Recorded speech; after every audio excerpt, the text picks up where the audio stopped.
Hello friends, welcome back to Kim tax.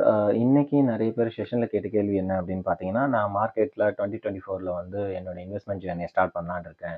Trade பண்ண ஆரம்பிக்கலான்னு இருக்கேன். இதுக்கு வந்து என்ன சொல்கிறீங்க அப்படின்றத கேட்டிருந்தீங்க. சரி, உங்களுக்கு எல்லாருக்குமே பார்த்தீங்கன்னா காமனான ஒரு விஷயம், ஒரு இன்டர்லாக்கிங் தான்.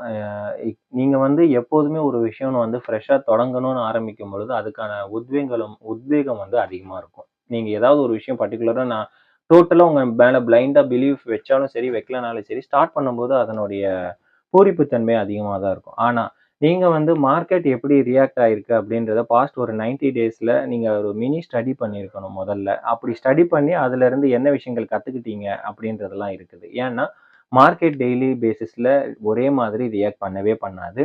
உங்களுடைய இன்வெஸ்ட்மெண்ட்டாக இருந்தாலும் சரி, உங்களுடைய ட்ரேடிங் ஸ்ட்ராட்டஜியாக இருந்தாலும் சரி, நீங்கள் அதை கற்றுக்கிட்டு அதை ப்ராக்டிஸ் பண்ணி அதுக்கப்புறம் தான் நீங்கள் பவுண்டடாக வர முடியும்.